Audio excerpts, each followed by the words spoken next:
નમસ્કાર મિત્રો, વિડીયોમાં તમારું સ્વાગત છે। જી હા મિત્રો, અત્યારે હાલ મોટા અને મહત્વના સમાચાર સામે આવી રહ્યા છે। તો મિત્રો, સમાચારમાં વાત કરીએ તો WHO ના તાજેતરના અહેવાલ રિપોર્ટમાં આ બીમારીની ભારત માટે ઘાતક ગણવામાં આવી છે અને ચેતવણી આપવામાં આવી છે।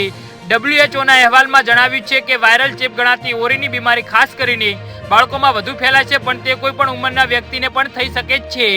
જી હા મિત્રો, ઓરી એક વાયરસના કારણે થાય છે અને એક વ્યક્તિથી બીજી વ્યક્તિમાં સરળતાથી ફેલાઈ શકે છે।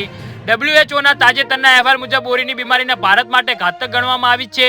વાસ્તવમાં આ રિપોર્ટમાં 57 દેશોમાં ઓરીના પ્રકોપની વાત કરવામાં આવી છે।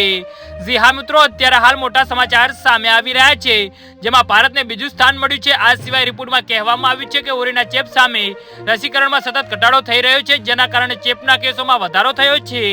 જી હા મિત્રો, અત્યારે હાલ મોટા સમાચાર સામે આવી રહ્યા છે।